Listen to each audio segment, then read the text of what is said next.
Welcome to this segment, and in this segment I'm going to talk about links and images. So we are continuing with the HTML tags, and links are very important in web development because it determines how you are going to relate between one web page and the other.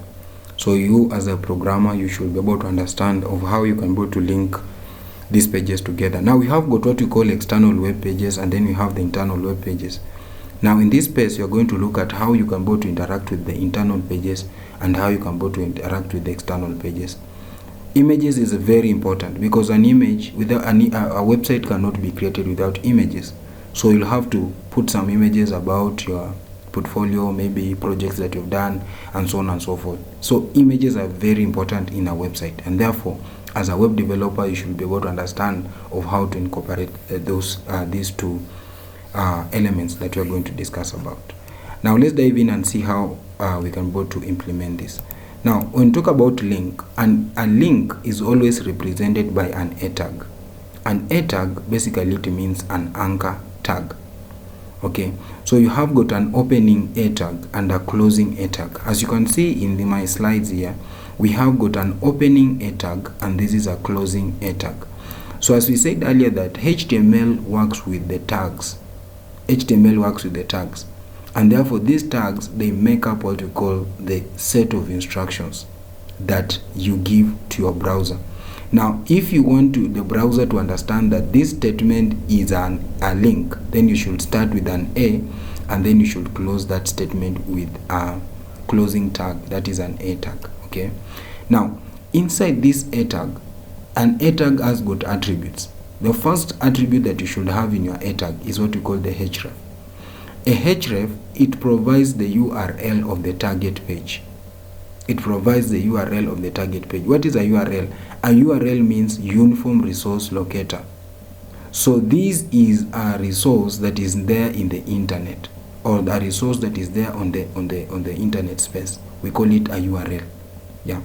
Now in this space, you can see here we are specifying that this link is going to direct us to this target page, and that is that page that has just been stated in that space. Okay, now if you go further, you realize that you can as well be able to use an image as a link. You can be able to use an image as a link. So for instance, you have a logo, and in that logo, when somebody clicks on that logo, it's supposed to take you back to the home page. So it is quite possible by just doing, you are just supposed to have the a tag. Inside the a tag, specify the target where that page is supposed to go. Okay, then you put here the image when that image is clicked on, or you can just say that image click me. Then when you click on that image, it's supposed to take you to the target page as you have stated in the a tag. Now href, I've already talked about it. It's just supposed to provide the address of the page or the resource to the browser. Then when you talk about the URL, you have said that URL in full means Uniform Resource Locator. We have got two types of URL that you can go to present in the href attribute. The first one is what you call the absolute URL. When you talk about the absolute URL, you specify full URL. And when you talk about full URL, you mean that you need to have the protocol, you need to have the domain name, and then you need to have the path name. These three things must be there in an absolute URL. An example of absolute URL is here.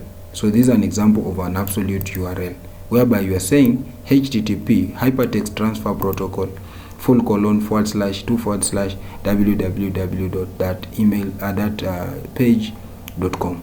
So this is what you call an absolute URL. Yeah. So where exactly can you be able to apply the absolute URL? An absolute URL can only be applied when you are referring to an external page. An external page, what does it mean? It is not part of the pages that are there in your website. So you need to be specific. Yeah. Then when you talk about relative, you are just supposed to refer to the path name. Only the path name is required in this the current document. Okay. Now you are not supposed to include the protocol in the relative URL. Then here we have an example of a relative URL. So basically it just directs us to that page that we have just created internally. okay, in that website. So that is it about the absolute and relative URL. The next thing that we are going to talk about is the target. When you talk about the target, basically it means that specify where to open the linked document. So when you click on that that link, where is it supposed to take you to? So when you talk about self, basically it means that open that link in the same tab. So basically you see that your page will just load in the same tab. But when you talk about blank, it means that that page is going to load in the next tab or in the new tab. Then we talk about the parent. Basically it is going to load in the parent frame, exactly at that particular spot where that link is located. And then we have the top, opens the link in a full body of the window. So those are the different properties that you can go to include in the target attribute. You can see here we have an example, and in this example we realize that this page is going to be opened in a new tab. That's why we are saying underscore blank. So it means that it's going to open in a new tab. Then sometimes you want to download a certain document, or you want to download a target. So what you need to do, you are just supposed to specify using the word download is equal to, then you give us the file name. Yeah. So you can see here we are saying href is equal to file.pdf, and then we are saying download that new file name .pdf, and then you give us the name that you are going to click on it when you are going to download that file. So that's how you can go to include the download option. Now when you talk about the image basically is just represented by img. So you are supposed to have an opening angle bracket, then inside there you are supposed to put img, and then you put the closing anchor, the closing angle tag, angle bracket. Now inside the img, you are supposed to have the following attribute. The first attribute that you should have, the src basically means source. So it provides the location of the image, where the image is found. Yeah. Then we have got alt basically implies that this is an alternative text, and it is displayed when the image is not available. So when the image is not available, you can go to display that text. So you can see here we have an example of an image, and then we have the source. We have also been able to indicate the source. The source is here, and then we have the alternative text that is going to be displayed. Okay, now we have left it blank, but you can say that you can just put there the text. You can say that the image is missing. Okay, you can say the image is missing, like that. So in case this image is not found, in case this image is not able to be processed, then this text is going to be displayed in that space where the image was supposed to be displayed. One of the advantages of using this, it allows you to avoid giving your users the impression that the website is not running correctly. So these alternative texts are very helpful because it just tells the user that exactly what is going on, without making them panic. For example, they feel like this website has not been created correctly, or it is not visually impressive. That is just the main reason why we use that text there. Okay, so another attribute that you need to put inside the image tag is the width. So the width specifies the width of the image, and also the height specifies the height of the image, and therefore you can see how we can be able to incorporate the width and the height. Why do you do this? Because you have got some space, you want to put that image in that space that you have just dedicated for that task, and that's why you can see we have the width and the height put in there. Yeah. So we have got an exercise here in our Visual Studio Code, and in this exercise we are going to do it together. We are going to say that create a web page that displays an image of your choice. Okay, when the user clicks on the image, they should be taken to a different website, for example Google. Yeah, the image should have an alternative text for accessibility, a tooltip when hovered over, and the image should open the link in a new tab. Yeah, we have been told all these things that you have just discussed in a few minutes ago. Additionally, the image should be displayed at a specific size, so you should be able to specify the width and the height. Requirements for this task is that display the image on the web page. So that's the first thing. Then you have the second one, that the image should act as a clickable link. Okay, then the link should be open in a new page, and then you should say that the image should have an alternative text for accessibility, and then the toolkit for when hovered over, and then you set the dimension for the same. So let's do that quickly. That we want to specify the first part. Okay, so I have got an image here called example, so I'm going to reuse this image here. So what you're supposed to do in the first place, you're just going to type there href equal to, and then they have told us where the target is. They are telling us that you can put a different website, and therefore you're going to reference Google. So now in this case, we are going to put what we call the absolute, because it's an external site, therefore you need to put it as an absolute URL. So you're going to say http, and then you just put the / okay, it's supposed to be https, that is the secure version.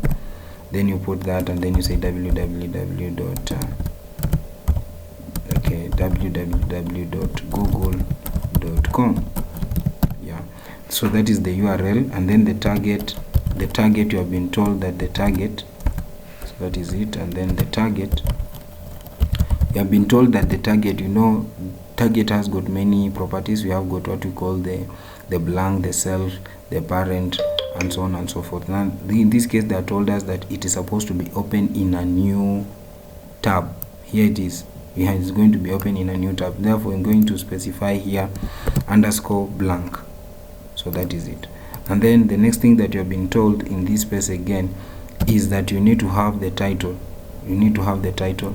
And then this title, you're going to put it here and say title is equal to, and then you put there go to Google.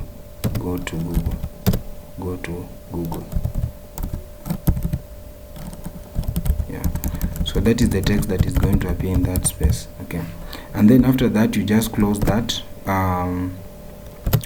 opening anchor tag. And then here we have been told that it's supposed to be an image.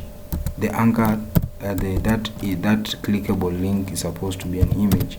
So you put that img source is equal to, and then you give us the source where that particular file is located. Now this file I've just said example.jpg. so that is the name of that file, and it's located in the same folder with that file it's located in the same folder as that HTML, first HTML.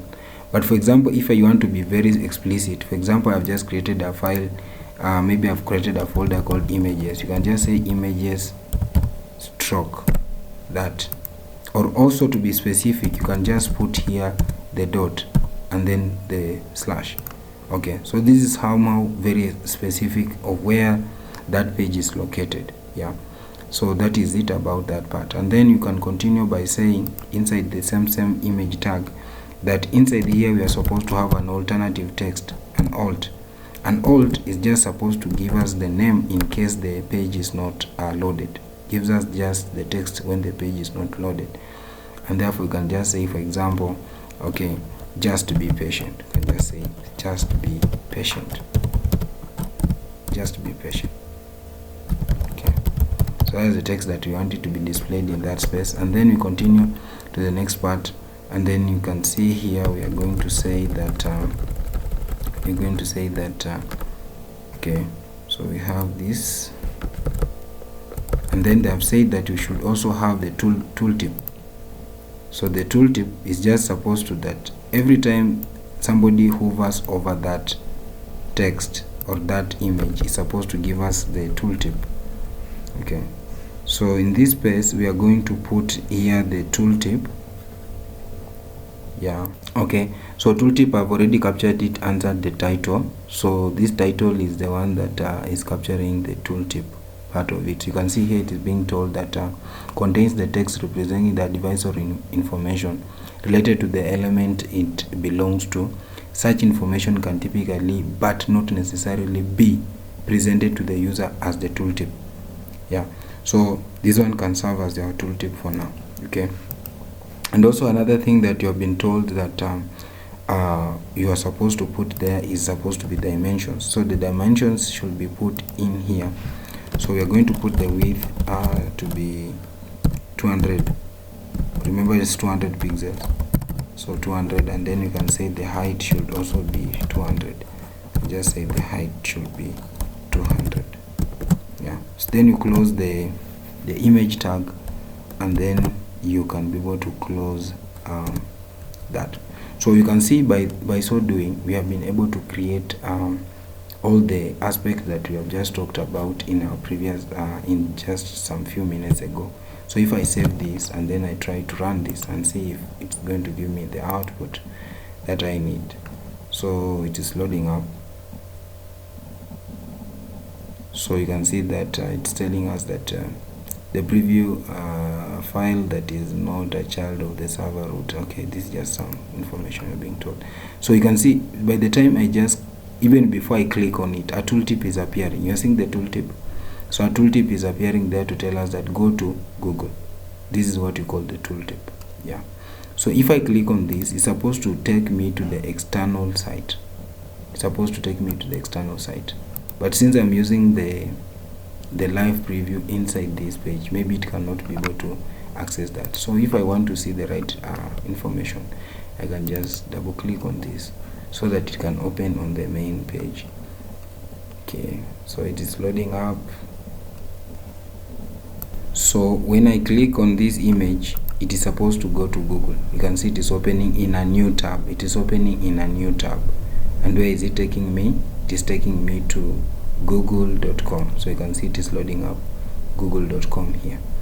So that is, you can see the page has just loaded in a new blank page, in a new blank tab. So that's how you can be able to incorporate the links and the images together, so that you can be able to make your page so interactive. Thank you so much for watching. Kindly subscribe to my YouTube channel to support me, and bye bye for now.